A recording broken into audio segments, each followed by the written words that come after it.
કચ્છમાં પાકિસ્તાની ઘૂસણખોર સામે ગુનો નોંધાયો છે। 2 મહિના અગાઉ ક્રીક વિસ્તારમાંથી આ પાકિસ્તાની ઘૂસણખોર ઝડપાયો હતો।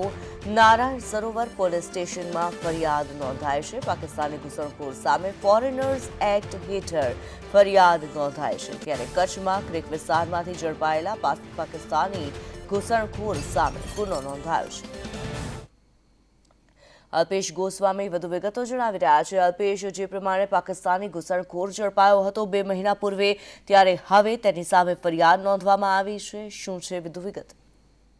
કિન્નરી, વાત કરવામાં આવે તો કચ્છનો ક્રીક વિસ્તાર છે તે ખૂબ જ સંવેદનશીલ વિસ્તાર છે। આ વિસ્તારમાંથી 2 મહિના પહેલા એક પાકિસ્તાની ઘૂસણખોર ઝડપાયો હતો, જે મામલે હવે પોલીસે વિધિવત તેના સામે ગુનો નોંધ્યો છે। નારાયણ સરોવર પોલીસ સ્ટેશનમાં જે પાકિસ્તાની ઘૂસણખોર છે તેના સામે ફરિયાદ દાખલ કરવામાં આવી છે।